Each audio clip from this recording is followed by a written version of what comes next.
Hello friends, welcome to ఆస్ని Sudha all in one channel. ఇవాళ మనం వేస్ట్గా పడేసే వాటితోటి రీయూజ్డ్ ఎలా చేసుకోవాలో చూపిస్తానండి. అవి ఏం లేవండి, ఇలాగా కోల్గేట్ పేస్ట్లైనా లేదంటే మీరు ఏ పేస్ట్లు వాడుతున్నా అది అయిపోయినాయి అని పాడేస్తుంటారు కదా, అలాంటివి పాడేయకుండా మనం యూజ్ చేసుకోవచ్చు. అంతేకాకుండా ఫేస్ వాష్ కూడా ఎక్స్పైరీ అయిపోయినవి ఉంటాయి కదండి, అవి కూడా పాడేయకుండా యూజ్ చేసుకోవచ్చు. ఇలాంటి షాంపూ ప్యాకెట్లు యూజ్ చేశాక అందులో ఎంతో కొంత ఉంటాయి. అవే కాకుండా మనం సోప్స్ అనేది చివరి వరకు యూజ్ చేస్తుంటాం, అవి చిన్న చిన్న ముక్కలుగా ఉండిపోతాయి కదా, అవి కూడా పాడేయకుండా ఎలా యూజ్ చేసుకోవాలని చూపిస్తానండి. వీడియో ఎక్కడ స్కిప్ చేయకుండా ఫుల్గా చూడండి. వీలైతే లైక్ చేయండి. మరి ప్రాసెస్ ఏంటో చూద్దాము.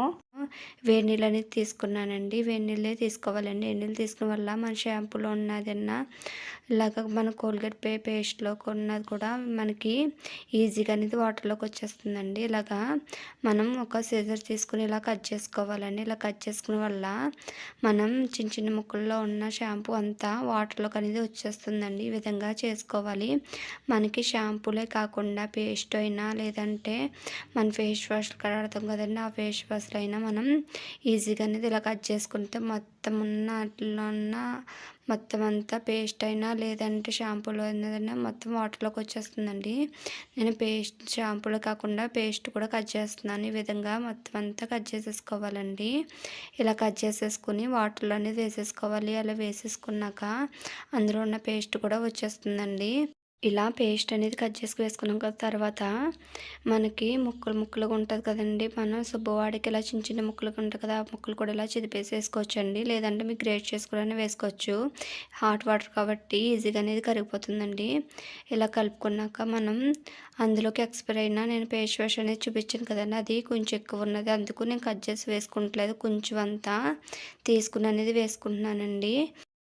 ఇలా కొంచెం అంతా వేసుకుని మనం వాటర్లన్నీ మిక్స్ చేసేసుకోవాలండి. నాకు ఫేస్ వాష్ అనేది ఎక్కువ ఉంది కాబట్టి నేను అంతా వేయట్లేదు, వేస్ట్ అయిపోద్దని. కావాలంటే దేనికైనా యూజ్ చేసుకోవడానికి ఉంటుంది కదండి, అందుకు నేను అది అనేది పక్క పెట్టేసుకున్నాను.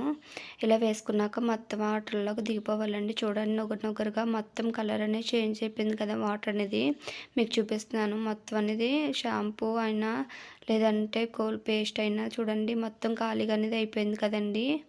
ఈ విధంగా చూడండి, మొత్తం ఎక్కడ పేస్ట్ లేదు కదా, ఈ విధంగా మొత్తం వాటర్లో దిగిపోయింది కదండి. ఇది మనం అవి లోన ఉన్న ముక్కలన్నీ తీసేసుకుని వాటర్ తీసుకుందాము.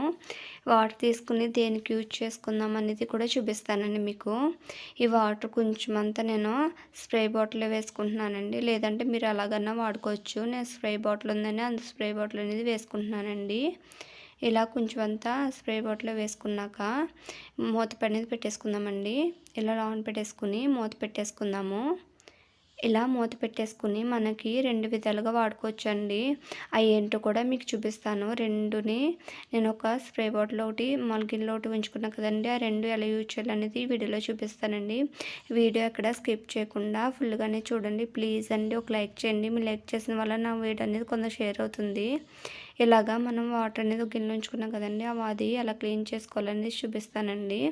మనం ఇలాగ స్టవ్ అనేది వంట చేసుకున్నాక జిడ్డుగా అనేది అయిపోతుంది. ఇలా జిడ్డుగా ఉన్న వల్ల బొద్దింకలైనా చిన్న చిన్న పురుగులైనా రావడానికి చాలా అంటే చాలా ఛాన్సెస్ అనేది ఉంటాయి కదండి. అలా ఉండకుండా మనం ఎలా క్లీన్ చేసుకోవాలనేది చూపిస్తానండి. ఇలాగా మనకి ఒక స్క్రబ్బర్ పెట్టుకుని క్లీన్ చేసుకోవాలండి. అందులో వాటర్లో ముంచుకుని ఇలా మొత్తం స్క్రబ్బర్ పెట్టుకుని మొత్తం స్టవ్ దగ్గరే కదండి, మొత్తం వెనకాల బ్యాక్ సైడ్ కూడా ఉంటుంది కదండి, మనం వంట చేసినప్పుడు కూడా బ్యాక్ సైడ్ అనేది ఆయిల్ అనేది తుల్లిపోతూ ఉంటాయి. అలా తుల్లిపోయినా కూడా కొన్ని అనేది కనిపించవు కదండి. అలా కనిపించలేనప్పుడు మనము ఇలా స్ప్రే బాటిల్ వేసుకుని మొత్తం స్ప్రే బాటిల్ అయినా లేదంటే గిన్నెలు మనం వాటర్తో మామూలుగా అయినా చేసుకుని మొత్తం క్లీన్ చేసుకుంటే చాలా అంటే చాలా నీట్గా అనేది క్లీన్ అయిపోతుందండి. ఈ విధంగా నేను పక్కనున్న మొత్తం అంతా సైడ్స్ అన్నీ నేను బాగా క్లీన్ చేసుకుంటున్నాను. మీకు లైవ్లో అనేది చూపిస్తున్నాను కదండి, మొత్తం అనేది జిడ్డు ఎలా ఉన్నదో నేను వంట చేసాక అనేది ఇలా మొత్తం అంతా క్లీన్ చేసుకోవాలండి. ఇలా స్టవ్ దగ్గర అంతా క్లీన్ చేసుకున్నాం కదండి, దానికి స్టవ్ కింద కూడా మనకి అన్నం గట్ట ఉన్నప్పుడు కూడా పొంగిపోతూ ఉంటాయి కదండి, దాని కింద కూడా బాగా అనేది మురికి అనేది పట్టేస్తుంది. ఇలా మొత్తం కింద కూడా క్లీన్ చేసుకోవాలండి. ఇలా క్లీన్ చేసుకున్నాక వాటర్ పెట్టుకుని మొత్తం అంతా కడిగేసుకోవాలండి. మీరు రోజుని ఇలా కడగకూడదండి, స్టవ్ అనేది కూడా పాడైపోతుంటుంది కదా. ఇలాగ క్లీన్ చేసుకున్నాక మొత్తం స్టవ్ అనేది ఇలా మొత్తం వాటర్ తోటి క్లీన్ చేసేసుకోవాలండి. కింద స్టవ్ కింద అంతా వాటర్‌తో అనేది నీట్‌గా అనేది కడిగేసుకోవాలి.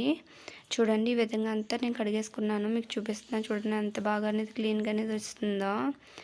చూడండి ఫ్లోర్ కూడా చాలా నీట్‌గా వచ్చింది కదా! ఇందాకైతేనే జిడ్డు జిడ్డుగా ఉండి మొత్తం అంతా చాలా జిడ్డుగా ఉందండి. ఇలా క్లీన్ చేసుకున్నాం కదండీ! చాలా అంటే చాలా నీట్‌గా అయిపోయింది కదా! తర్వాత వచ్చేసి మనం ఎక్కువ వాడేది మిక్సీ జార్ కదండీ! అది కూడా చాలా నీట్‌గా అనేది చేసుకోవాలి. లేదంటే లోన కూడా వాటర్ వెళ్ళిపోతూ ఉంటాయి కదా!